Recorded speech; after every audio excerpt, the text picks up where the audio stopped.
This is Castlevania, Lords of Shadow, M-, Mirror of Fate HD. That's a lot of punctuation. It is a spin-off game, originally an exclusive for the Nintendo 3DS. It was then re-released for Windows, PS3, and Xbox 360. And joining me as always is PD Precious Roy. Howdy. And we have a special guest with us. Ladies and gentlemen, it is Chaos Argate. Hi, I'm here. So as you can see, we have our wonderful title screen, just as vibrant and exciting as the first game. Only 2 save slots.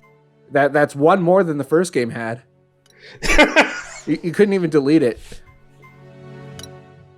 Really? Yeah. Yeah. Yeah. You may also notice the weird aspect ratio. That is an artifact left over from this game being a 3DS exclusive. This was a real rush job on the port over to PC and consoles. I had to switch this over to theater remote to see what you're, or the normal mode from theater remote to see what you're talking about. Yeah, okay, I see it now. Yeah, there's some jail bars. Yeah, I think that is relative to what the 3DS aspect ratio is.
So Mirror of Fate tries, and I do need to emphasize, tries to take the combat and exploration from the first game and put it in 2D. It does not work. I never imagined God of War style gameplay could really shine in 2D. Yeah, you'll see the problems with it are going to be pretty obvious right away. Oh, there's our boy. Yeah, it's pretty standard 2-button combat plus the jump. The big problem is just it's the 2D plate itself is just and also the fact that the Y attack is now more about vertical attacks, because you can't really put the emphasis on horizontal range now since it's all 2D. Yeah. Yeah, so Y attacks are now more about height. That's an interesting take on this. That's not inherently a bad way of doing it.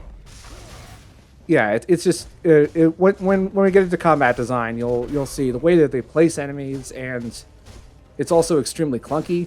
Like Gabriel here has all the moves unlocked. Once we start seeing later with less moves, it doesn't work. Also, I don't think you could save those fellow knights. Not surprised.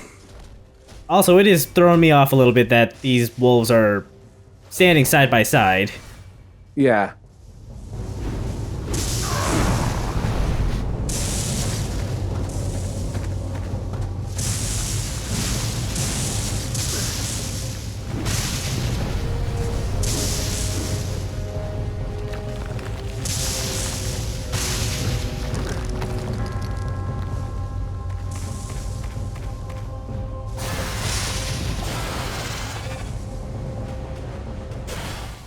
It still keeps the synchronized block from the first game. It's very overpowered now because you're attacking everything in front of you. Yeah, I imagine when you've only got a forwards and backwards, attacking rapidly in a huge range would be a bit much.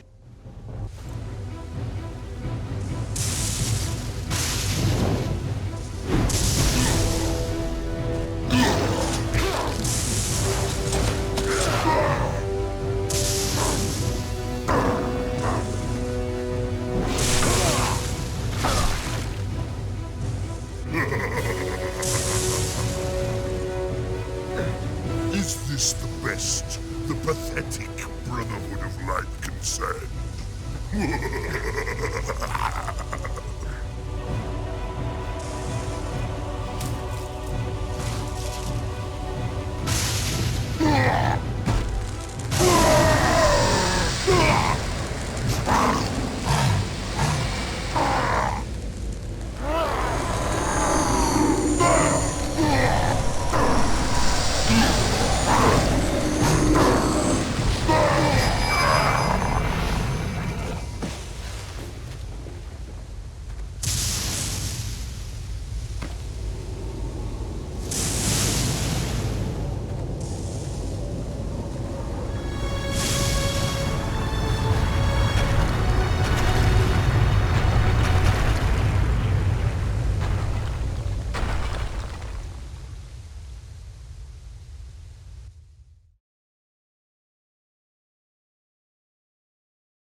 You have seen it, Marie.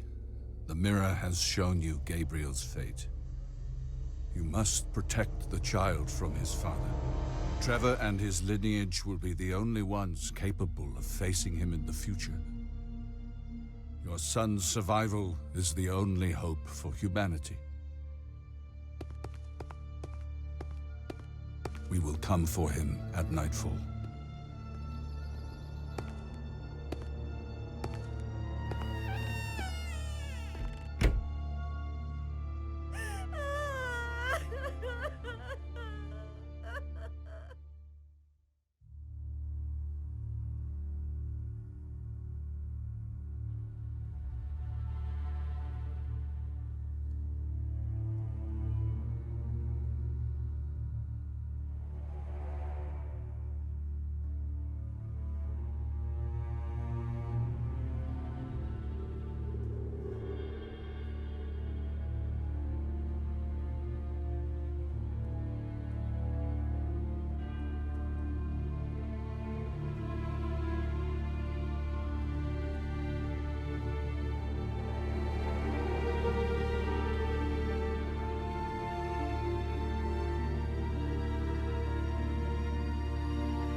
Run, Simon! Don't stop!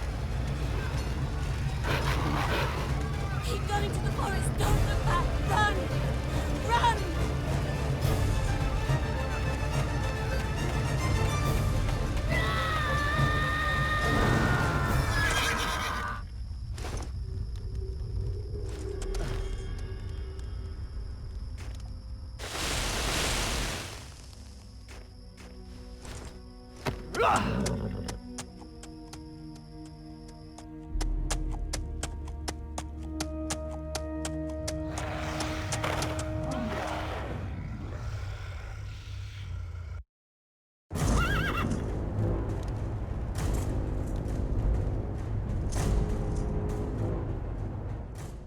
So this game is split into 3 acts. Each one follows a different Belmont. We're going to start off as Simon.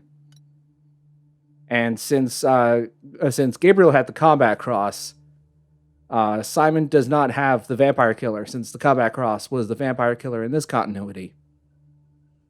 His whip has a different name.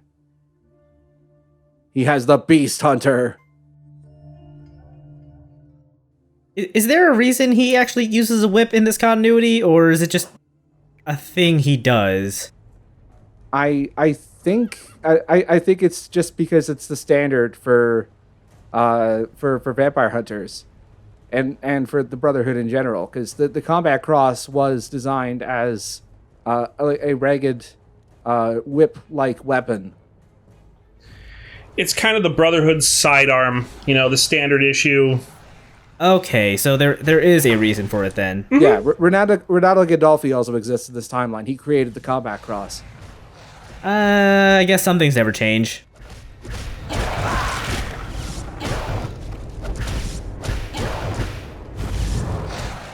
They really just took all the old games, put them in a blender, screamed, "Will it blend?" and then poured it into a set of disc cases. Yeah, the comparison, and that's how Lord of Shadow was born. The comparison I made earlier in the LP was that this is the comic book movie version of Castlevania, where they just grab elements from the earlier source material and see what works. That doesn't sound like a bad analogy.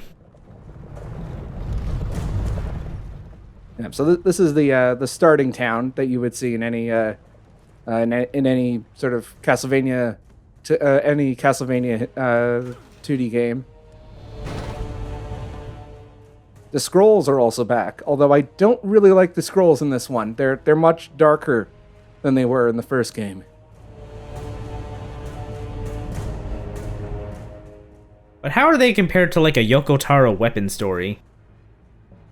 No, they're not that dark. But the in the first game they were a lot more melodramatic, and there was like a bit of fourth wall breaking to them almost. This one, it's just death, destruction, and despair to a ridiculous amount. It just doesn't fit the tone with the rest of the game. Oh. Did he?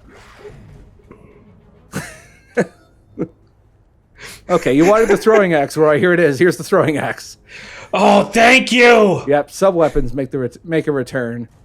Although you don't start out with that many. You have a cap of 5 to begin with. What is that arc? Yeah, the sub-weapons. How did that work?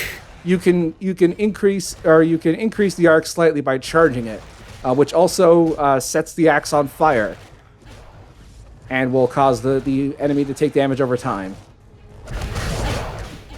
Oh man, if I play this, like my muscle memory of the classic axe would throw me off so hard. Did they play Castlevania before they set out to make Castlevania? This game got delayed. The 3DS version of this game got delayed at least once, just because they wanted to make sure certain parts of the gameplay were more polished. But I guess the point I think they wanted to do was they wanted to find that compromise between pleasing older Castlevania fans while also maintaining the new style of combat. And I think they just succeeded in pissing off both camps, because the combat's not tight enough to please fans who liked the old games, the new games, and it's not good enough for to bring the classic fans back who were turned off by Lords of Shadow. So really, this is the game for nobody. Yeah, this is a lose-lose situation. This is Kobayashi Maru, the game, the movie, the interactive visual novel. Exactly. Well, they do have a map. The map kind of reminds me of there was an XBLA Metroidvania called Shadow Complex. It was one of the first real attempts to bring back the Metroidvania on a bigger scale, like outside of indie games. That the minimap kind of reminds me of that. Also, since this was a 3DS game, it wanted you to be able to put notes on the map. Because you had to do something with the stylus. Question. Yeah. Does this game have fall damage? Yes. That sounds so wrong for a Metroidvania. Yeah, including instant death after a certain amount. Oh. Anyway, I put a note here, reminding myself to come back later for this one.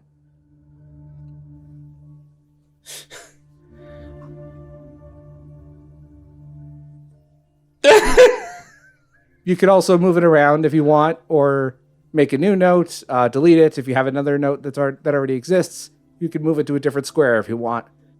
But wait, are you limited to one note? No, you can actually put up to 50 notes at a time. You see that number next to the quill. Well, that's not too bad. I'm kind of curious how you leave messages on like the console versions. Like, do you actually have to use the keyboard? No, I assume that it brings up like the virtual keyboard. That's what I mean. Yeah, I think it brings up the keyboard, or like on the PS3 or on the PSN version, like it'll bring up that weird sort of touch tone phone keypad thing or whatever or whatever the PS3 had. Yeah, the virtual keyboard. Yeah.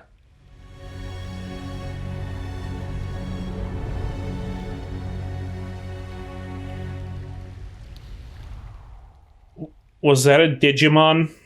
Yeah, that's one of the new characters to Mirror of Fate. We'll be seeing him later.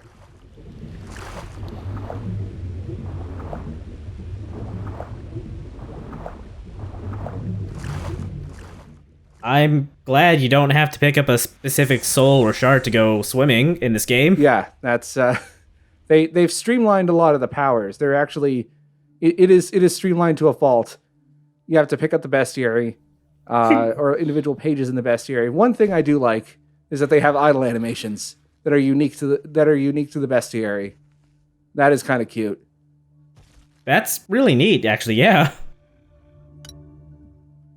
Although the strengths and weaknesses that they have to certain sub-weapons, I cannot figure out the legend for those icons. Like in the first game, it was actually pretty clear as to what each icon meant.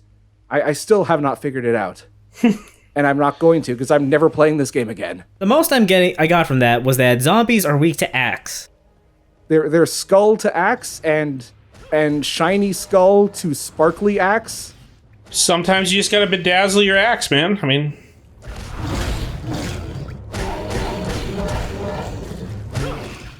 All right, so the merman... Oh, yeah, and... When you level up, you just get new skills. It's an entirely linear level up system. Very disappointing, especially since you in the first game, you got XP and you could unlock stuff from a skill tree. So mermen are pretty simple. They have a lunging forward unblockable attack that's easy to dodge.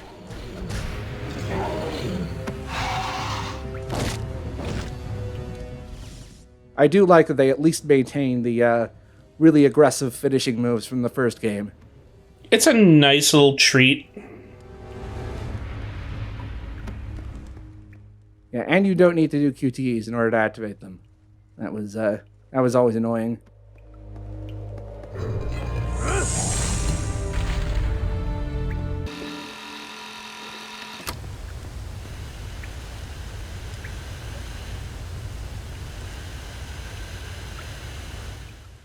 Is it faster to just climb across or faster to jump all the way?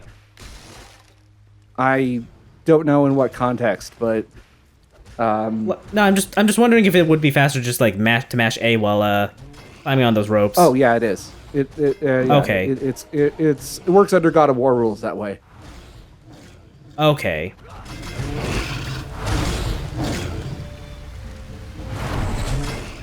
I cannot get over the axe throwing animation. It looks so out of place. It's really really awkward.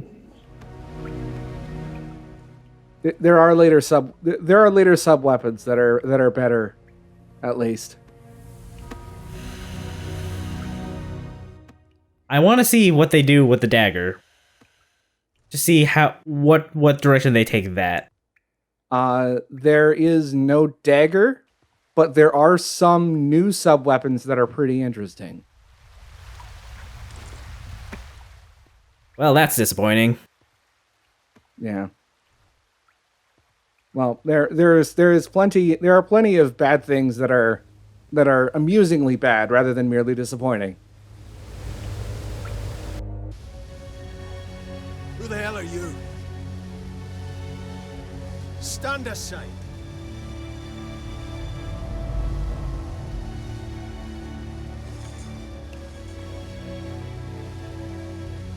What sorcery is this?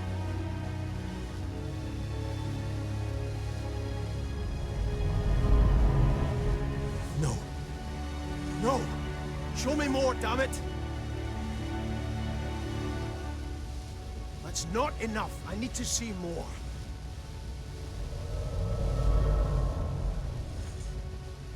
That's the battle cross my father carried. Is it still in the castle? I am here to avenge the death of my parents. I mean to end the evil that rules here. Will you stand in my way? I need to recover that weapon. Will you help me find it? All right, where... Damn it!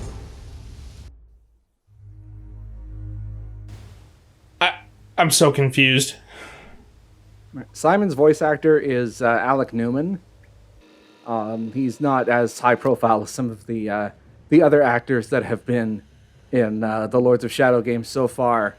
Although he did play Victor Frankenstein in a 2004 U.S. TV miniseries of Frankenstein opposite Donald Sutherland. So that's interesting.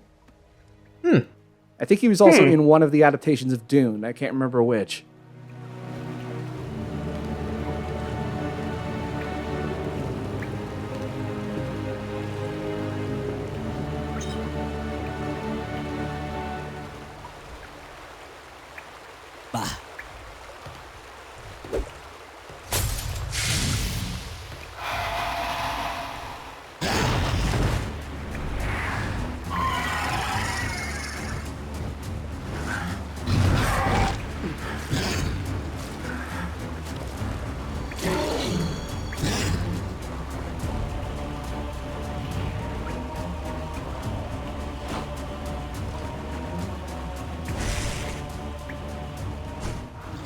The spirit of Spelnades? Yep. I just call it the raincoat, because that's what it looks like. It's basically a protective shield. Now, you use that magic and absorb damage.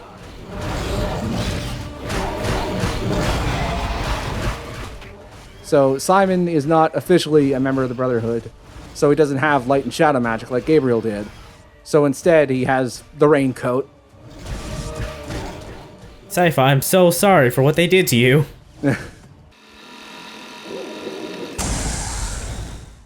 Okay, I really aggressively use fast forward in the first two videos, but ease up on it later.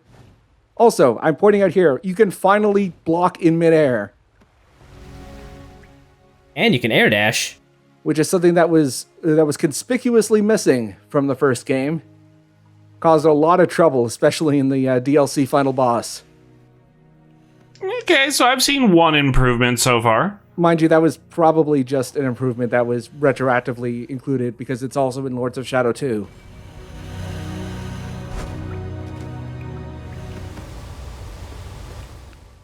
Anyway, moving forward here, the raincoat can also protect you from these deadly ghost sprites. Huh.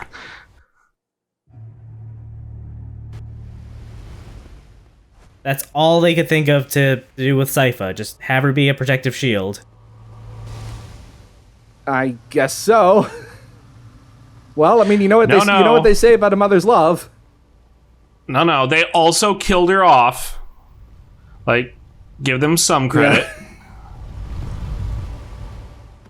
Actually, I don't know if this is actually given some of the context. I don't know if this is actually meant to be Sypha or not, because there's something else that comes up later in the game that could be. I don't know.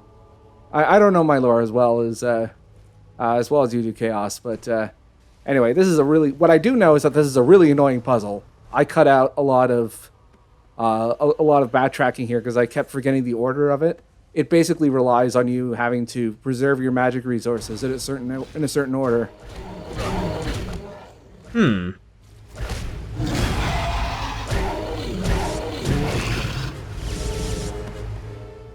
And you only get a break when you have the those fonts over there to refill your magic. Yeah, really the only exploit you can have is when you roll into those deadly ghost waterfalls.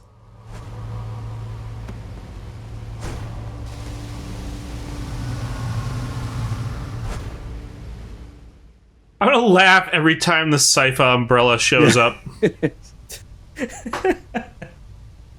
is. A mother's love really is like an umbrella.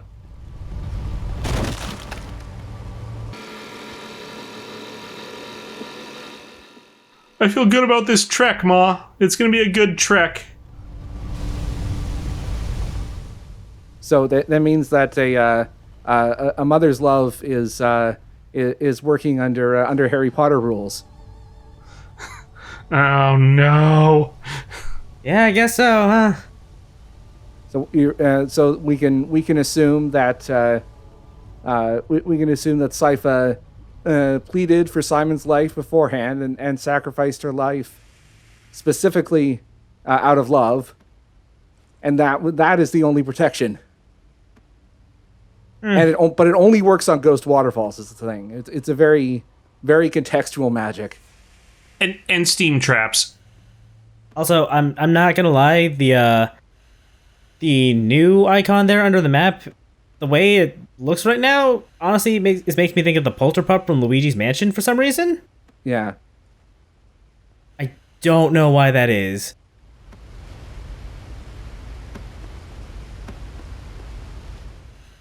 Also, unclear level design. What? Yeah, I thought that was the way to go. Turns out I had the right idea the first time. Also, you have to redo this puzzle when you die here. Gross. Yeah. Oh my god. I mean, this is... I mean, the worst thing about this is, like, it's not like this is... I mean, some Igavania games can be really aggressive with their checkpointing. This game autosaves a lot, but it autosaves at really particular points. This is the way down, which you can only see if you point the analog stick down to look down. Basically, it's a Mighty Number 9 style leap of faith. That's also gross. Yeah, the level design is not good. Yeah, I'm starting to see the flaws here, bud. Yeah, and I did manage to cut out about half of my playthrough. You're seeing a tightly abridged version of what I went through.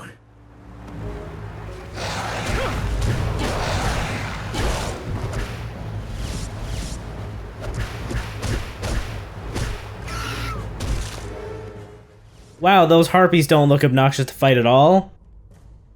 I actually found out that there's a fairly consistent way to fight the harpies. Oh, is there? And a fairly consistent way to fight most enemies, at least on normal. Because I was gonna say, like, they're the exact type of enemy the axe sub-weapon is meant for. If you still threw the axe up. Yeah. Details. Yeah, game design, who needs it?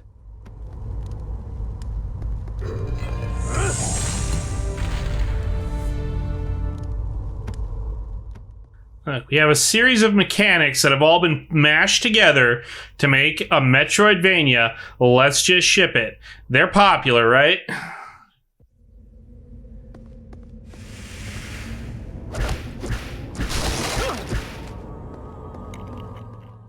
All right, so if I'm remembering correctly, yes, I think we're going to actually come up to a fairly decent boss fight in a minute or two. But first, we have another happy-go-lucky scroll.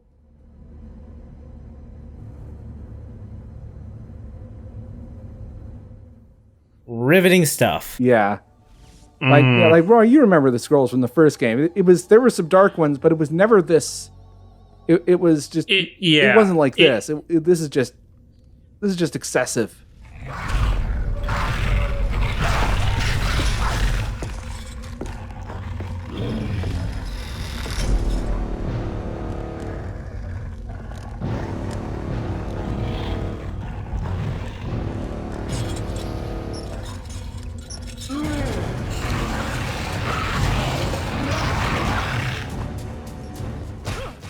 All right, so we have our first boss fight.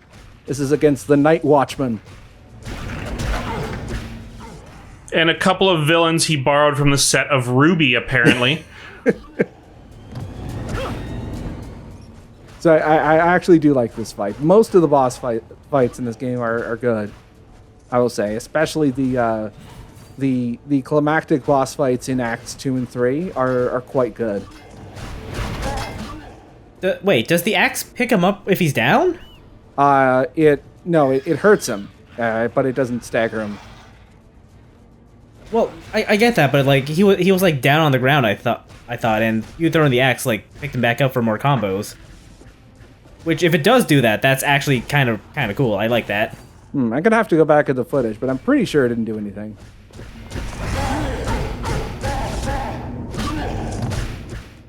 The one strategy I did find was synchronized blocks work well with them. Although the raincoat kind of interferes with synchronized block timing because it will prioritize. Its window for prioritizing blocked damage is wider than the synchronized block window. Oh, that's annoying. Yeah, so basically, Sypha is kill stealing from you. Stop spawn camping, Ma! Mom, please, I can do this on my own. How am I supposed? Helicopter parenting. How am I supposed to leave the house if you keep taking all my damage from me?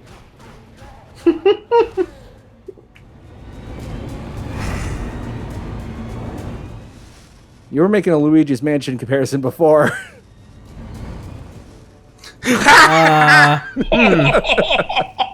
know, wasn't expecting an actual Luigi's Mansion thing to be here. This is it. The deadliest game of Limbo in Castlevania history.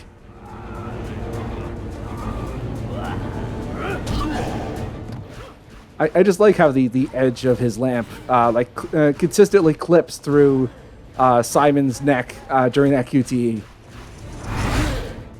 That is honestly a lot more forgivable when you're working at a 240p resolution. Yeah, and also when you have like 6 months to turn a 3DS game into an HD re-release.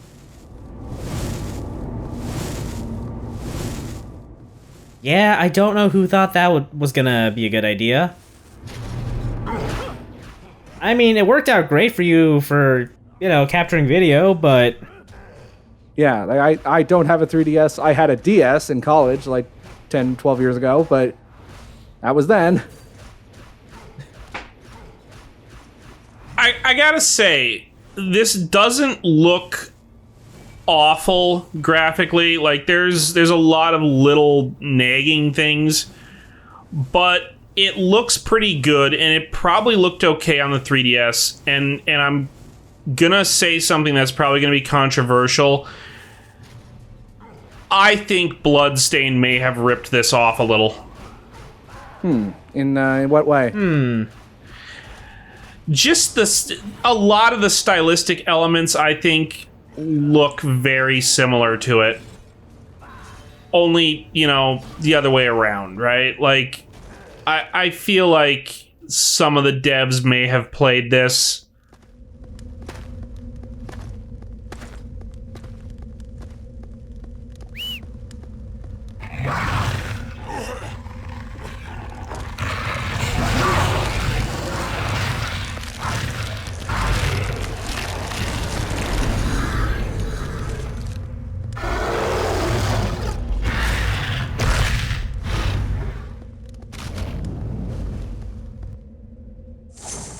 Well, as I was gonna say, I think the common point there between both this and Bloodstain is that they're both drawing from, like, gothic horror.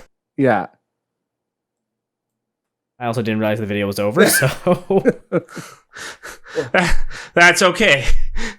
Yeah, happens to me all the time. All right. Well, next time we'll next time we'll continue the incredible, gripping adventures of Simon Belmont, and we may end up finding out what the hell is up with that Shade person, and we may end up meeting a new / old maybe character. Who knows?